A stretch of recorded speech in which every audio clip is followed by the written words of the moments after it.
Rousey broke her silence yesterday, kind of, after that devastating loss to Amanda Nunes at UFC 207. She did it by quoting Harry Potter author J.K. Rowling on Instagram. And so, rock bottom became the solid foundation on which I rebuilt my life. That's your J.K. Rowling? I don't know.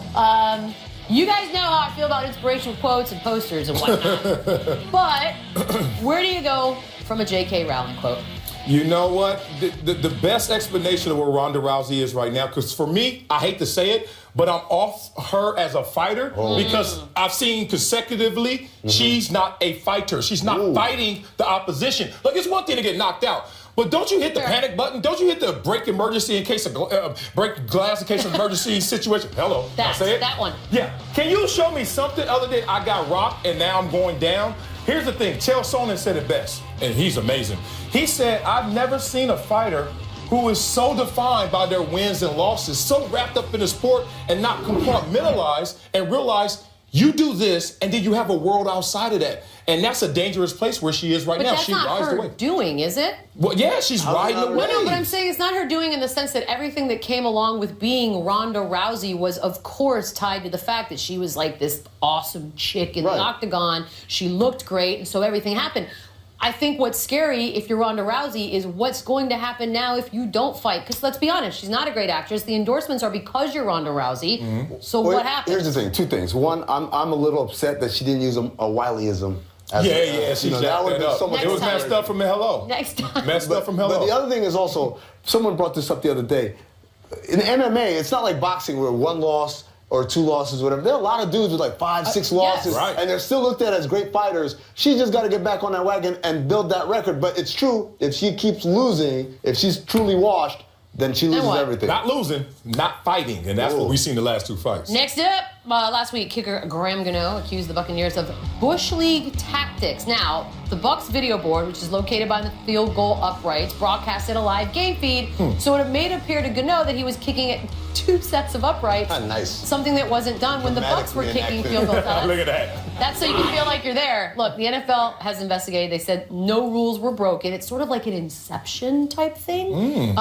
Cool or cheap move? So yesterday, these guys were talking about basketball players are soft and like, crying about broken nails. Oh, you touched me, free throws. Well, you guys, they're distracting me. They're doing things behind the field goal. That's a kicker. Yeah, well, I don't care. He still play football, don't he? Technically football. Look, this is what we got to deal with at basketball. Shout out to Arizona State. These guys are out here. Oh, my God. This is what's happening behind free throws at Arizona State basketball games. Shout out to the current distraction. They gave birth to a baby. And that man still has to shoot free throws. You crying about a video board? They gave birth to That's how you create DeAndre Jordans. You can't hit a free throw after you see that. That's hilarious. Let me just say this. The NFL knows it's wrong, and they will address it in the offseason with the competition committee. They had this situation before. Look, this is a video. Distracting. Yes, this is a video distraction, and before there were audio distractions. Minnesota admitted they used to pipe in noise into the Metrodome. So noisy. And look, wait, be quiet. Atlanta was fined for the same thing, and now they're going to get Tampa Bay for that video dub. You can't dub over something. That's last unethical. night, the 3 of us were in the cool room as part of the championship game megacast. We were awesome, obviously, but not even close to Bill Walton. Take a listen. I guarantee you our show will be more real. The game started! Who's winning? I like to get hot. Marcellus, is this your son? How many of you guys named Rambo, do you know? Did Marcellus go home? Is that his name? Yes. Stop by my room later. I've got something for you.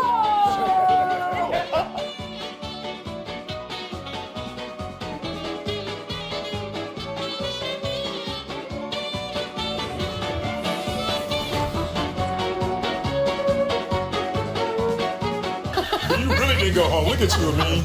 Hurry up and wait. Same jeans and everything. So, as you know by now, the Clemson Tigers took down the mighty Alabama Crimson Tide in very dramatic fashion in a game that took over 4 hours to play out. 4 hours for a football game. That's a very long time. Eventually, Deshaun Watson led Clemson to victory well after midnight on the East Coast, and for that, we are sorry.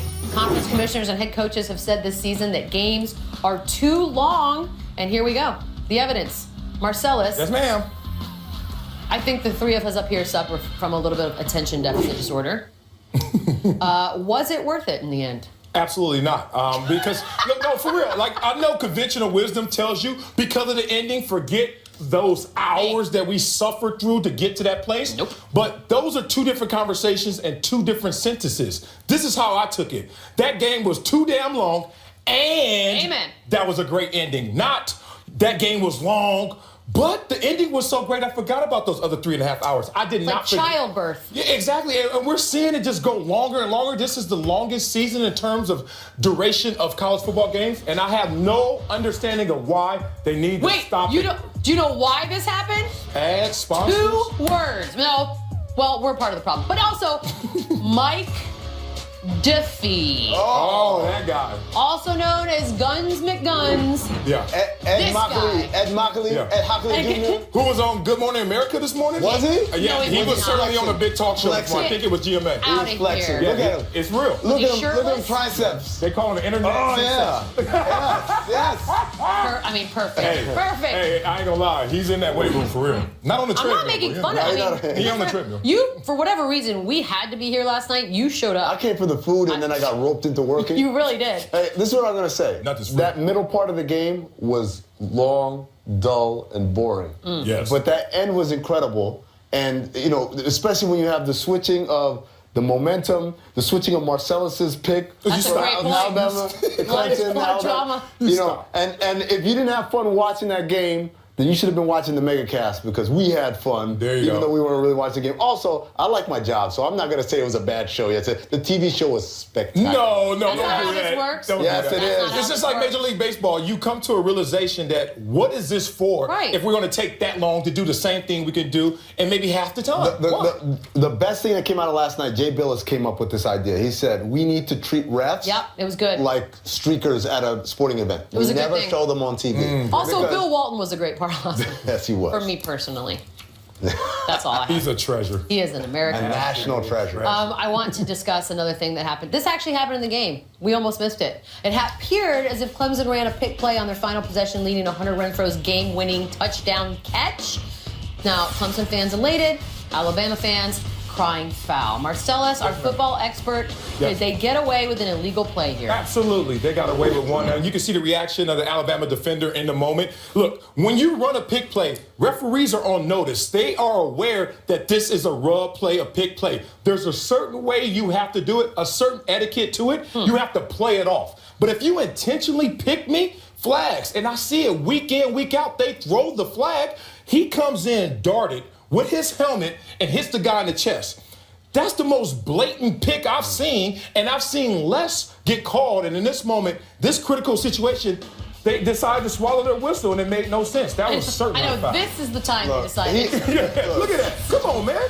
To me, I think he just tripped. Oh, really? That's how you're He going to go. lost his footing, and he tried to stay up on his feet, and he used his hands and knees, and it didn't quite work out. There happened to be an Alabama defender in the area. His man got picked off and ended up. And coincidentally, his tripping and falling gets him right to the target area where you're not supposed to go on a pick play. Well, I mean, you What did can't. Keyshawn tell you last night? What? What did Keyshawn tell you last That was night? the best part. Yeah, say it. Keyshawn said, "Stick to basketball." You're not to allowed to basketball. talk about football, man. And you know what? They shouldn't have even been in this situation. Let's go back to some of the genius plays we've seen before in this moment. A Chip Kelly who decides in that moment with 6 seconds to go, guess what I'm going to do? I'm going to tackle everybody. You see those receivers out there getting assaulted? Why? Because then time runs off the clock. Let's say it's 1 second left. You force Clemson to now kick a field goal instead of trying to go for that touchdown. Different outcome potentially. But I'd like to say thank you for not Yo, kicking a man, field goal. that we were rooting so hard against overtime. 6 hour game, dude. Literally would have stayed. Yeah.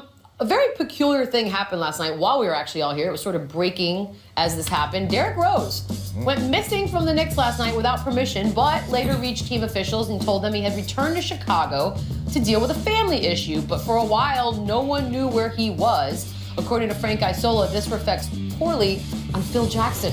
It was classic Jackson. The invisible team president whose inflated bank account is matched only by his inflated opinion of himself. Yes. All you need to know about Jackson as a team president and leader is that he left it to the head coach to answer questions about a situation that is above Hornacek's pay grade. This is the type of culture Jackson has created at the Garden. There is zero accountability.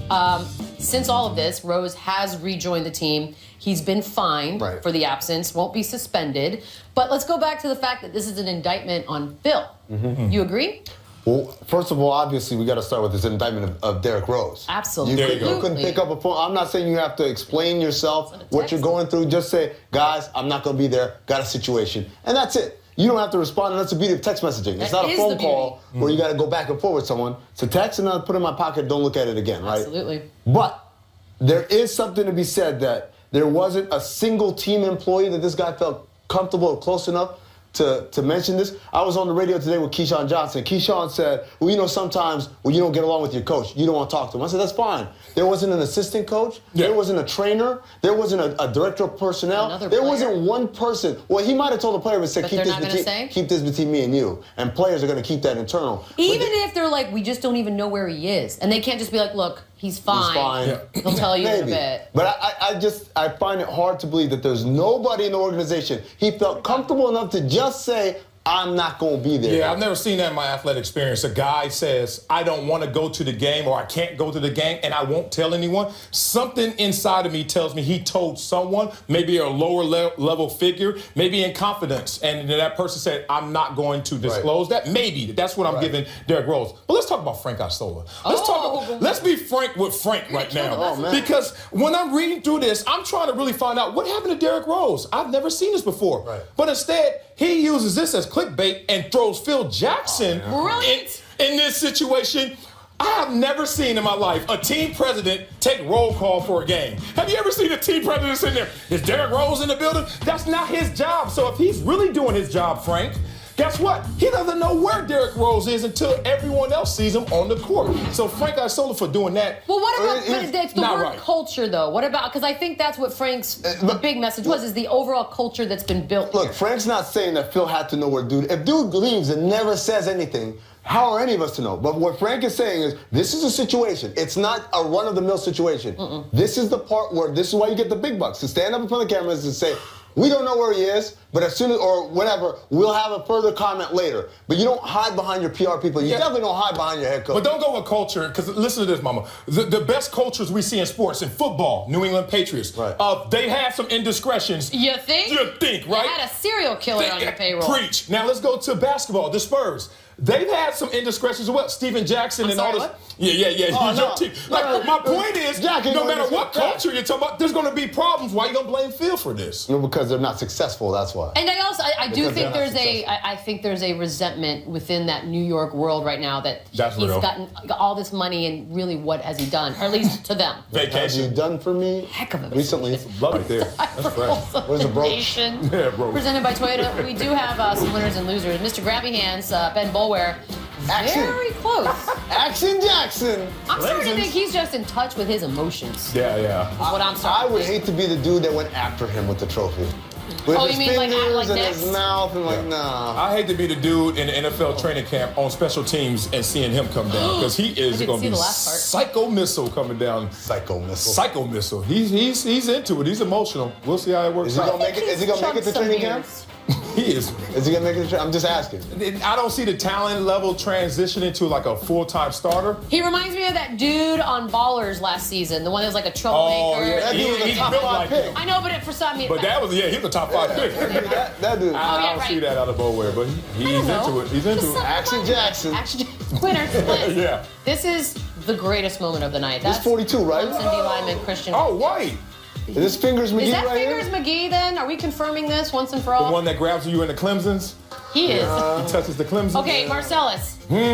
Can you or could you ever have done that? No, I've come close. One time in Miami at a Snoop concert, I got triple teamed by some dancers. They was hitting me with the up rock, and then I went back and I did like a Matrix, and I went flat. So that's kind of impressive. All right, I am sorry I asked. You know me, I tried. You know I tried. Take a look.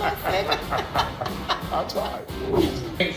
You ain't You ain't never been. Oh! Mensa! Now what? Now what? Alabama's gonna win next year, but your TV ain't gonna be fixed. Insurance doesn't cover stupid. I'm sorry. Why do It just people doesn't. do that? They're dumb. You know that dumb. is? That's the guy in my mentions today. Oh, that's Every guy single in person in my Alabama. mentions today, you're that I guy. ain't messing Also up my man. comfortable though for Yeah, that look- positive side. that look good. Winner shuttlecocks.